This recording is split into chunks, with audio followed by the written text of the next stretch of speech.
Since we're moving into the Switch 2 pretty soon, I wanted to go over some personal highlights during the Switch 1 era. So I was not there when the original was announced. One day I heard they were making a new console. I think I heard the name, but that's about it. I knew it was a thing, but me and my brother didn't actually get it until Christmas. Probably my favorite Christmas, but that's really the only thing I remember about it. I can see why though, this thing was epic. We actually had two consoles before that too, a 2DS and an old Wii from our cousins, both of which were also very epic, and the games peak as shit. We also had an Atari 2600 Classic Edition, but come on, you really think we're gonna spend that much time on 40, 50-year-old games? No, of course we invested more in these guys. Anyway, we got two games that Christmas, Splatoon 2 and Super Mario Odyssey. Splatoon was pretty good, but we could only play the campaign at the time, and it didn't interest me enough to finish it, and I still haven't done so today. As for Mario though, we literally started a Let's Play series on this very channel for that, which was never finished, but in recent years I finally 100%ed the game. Even just replaying old sections was fun too. My best time on the speedrun is just about 2 hours. And going into 2018 we got more games. We played Minecraft Story Mode, we gave Hello Neighbor a chance, and never got past Act 3. We literally had to look up a walkthrough to beat Act 2 and maybe even Act 1. All we really did in that game was screw around and troll the neighbor anyway, so I got hooked on Mario Kart. We started keeping up with Nintendo Directs. Bendy. This game already sucks, but the Switch version is absolutely horrible. Thankfully though, they're re-releasing it with improvements, so at least that's there. Smash Ultimate. Brawl was pretty fun on the Wii, but I haven't played in years, but I don't think I ever liked the controls. I don't even know if I ever got used to playing with the nunchuck. I thought it would improve the experience, but nope. Then again, the last time I ever played Brawl was well after Ultimate already released, so maybe that's why I never got back into it. Anyway, with Ultimate's Everyone Is Here gimmick, I knew I just had to ask for this game for Christmas that year. So I did, along with Minecraft, and I got both of them. I also got the DLC as that released through the years. Steve was the only character I was really excited for, but we'll get there when we get there. I also got hooked on Smash. Who could have seen that coming? I 100%ed the campaign, or more like 99%, because I still haven't finished that goddamn skill tree, and I think doing it in New Game Plus would be cheating. I played a bunch of online when I could. I beat Classic Mode with every character. It's a good game. Moving into 2019, New Super Mario Bros. U Deluxe. The only reason I got this game is because I missed out on it on the Wii U, because I also didn't have a Wii U. At the time, I already thought Mario Kart 8 Deluxe was kinda lazy, even if it was a good game, but I heard this version of Mario U Epic Adventure Ultimate is actually worse than the original. Seriously, the load times are worse, there's less content, they added that dumb mid-air spin thing with the jump button. The only thing that makes this deluxe is that it's on a portable system. Also, where the hell is my 5th star? I beat all the levels, I got all the star coins, I did all the toad houses, I also did all of that on New Super Luigi U. What am I missing? But thankfully, I was saved. I loved Mario Maker on my 2DS, it was basically the main reason I got this thing, so Mario Maker 2.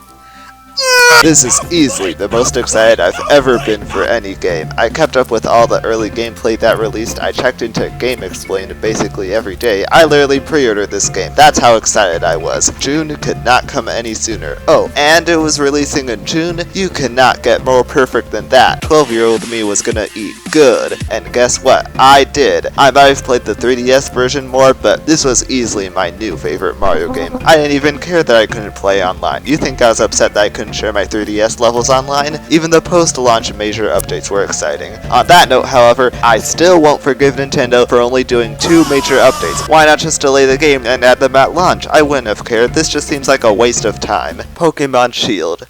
I mean, it's Pokemon, it's always fun, but it's not great, man. I don't really know what else to say. The only reason I played this game is because my brother wanted it, so might as well play my first Pokemon game, and I enjoyed it, but it didn't convince me to check out anything else in the series. I thought about getting the DLC, but then I didn't. I'll just say Pokemon Go will always be superior. Also, 30 FPS, I don't mind 30 FPS as long as it's consistent, and I don't think every game needs a high frame rate, but there's absolutely no excuse for this game to be as poorly optimized as it is.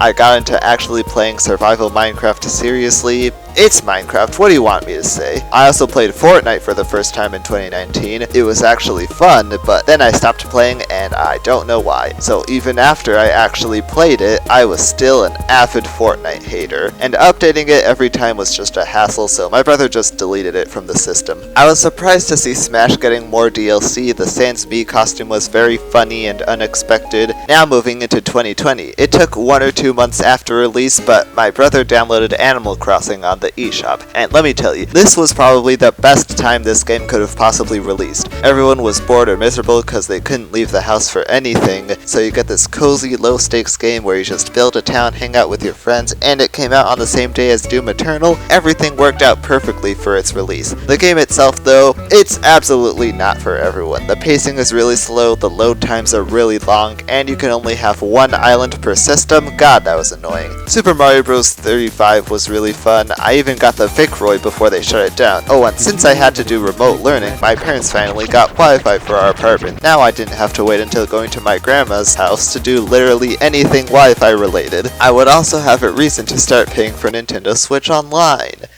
Yeah. And yes, I did experience the atrocity that was Mario Maker 2 multiplayer. 3D All-Stars. I only played one of these before, so I wasn't super upset that it was just a bare-bones compilation game. What I am upset about, though, is that I thought it would make the game more special if I downloaded it. I also didn't want to worry about losing the cartridge, but I really should have just gotten a physical copy. I even went through the trouble of going to Target in person for that gift card. Steve came to Smash. I didn't believe Jello-y when he told me, because why would I? That doesn't sound like a real sentence. His announcement crashed Twitter. And he came out on my birthday. If they make another Smash game, which I really don't want them to do, I don't know if they'll bring Steve back. Whatever. It's cool to have it at least once. But we couldn't end 2020 without a bang. So towards the end of the year is when I woke up and realized that Nintendo, the company, is actually super evil and insane. But every company is evil, so oh well. 2021, Super Mario 3D World. They went above and beyond with this version. The characters move faster, the UI was changed, they added this dive roll, they added multiplayer to the Captain Toad levels, they brought back snapshot mode from Odyssey to give the stamps a new purpose, they added online multiplayer, but they did not add a new playable character. I think it would have been enough if this was just another deluxe game, but they also added Bowser's Fury.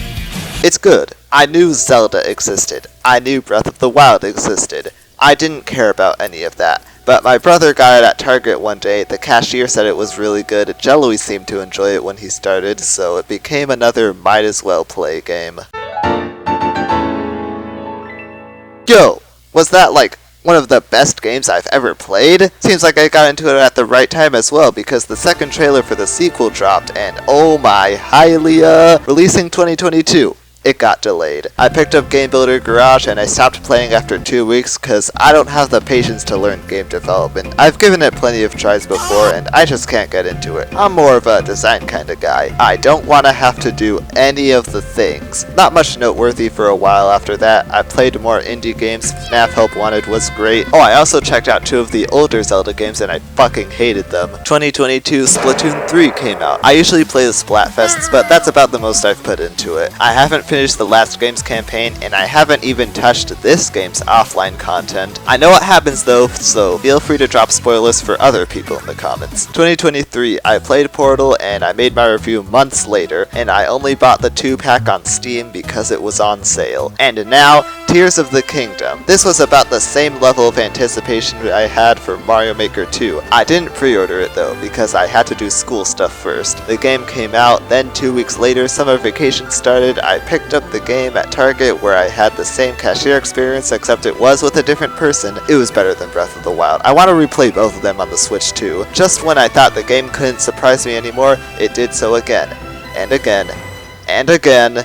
The dumbest kidnapper in history. I'm only mentioning this story because if you told me Nintendo didn't cooperate with the police at the time, I would have believed you. They're like the Disney of gaming. Super Mario Bros. Wonder. I wanted to get this game, but then I thought, I guess I can wait longer. This doesn't really look like a must-have right-away game. Maybe someday. I also thought about getting Epic Mickey, but then I saw the price at Target and I immediately tapped out. I don't care if it's remastered. How much better can it be on the Switch anyway? And finally, Peter Blue got me back into Fortnite. I never thought I would ever touch that game again, but here we are. Then it fucked up my battery. The indicator now goes down when I play on the TV, and I'm scared that one day the system is gonna die while I'm playing the game. So what I did was I set up this fuck-ass tabletop setup because I saw that the battery stayed full when it was undocked, and now I play like this. It's a huge hassle, and then you add the battle pass getting really tedious to grind, along with how some battle pass items are now gonna be sold in the item shop after a year and a half, and I don't really see the point anymore. I barely even use any of these skins. So right now, I just want to be done with Fortnite. Hell, after that battery thing, I just want to be done with the Switch in general now. I don't know how easy it's going to be to get a Switch 2 because I'm writing and recording this before pre-orders have started, but I think it'll be a welcome upgrade. I'm not looking forward to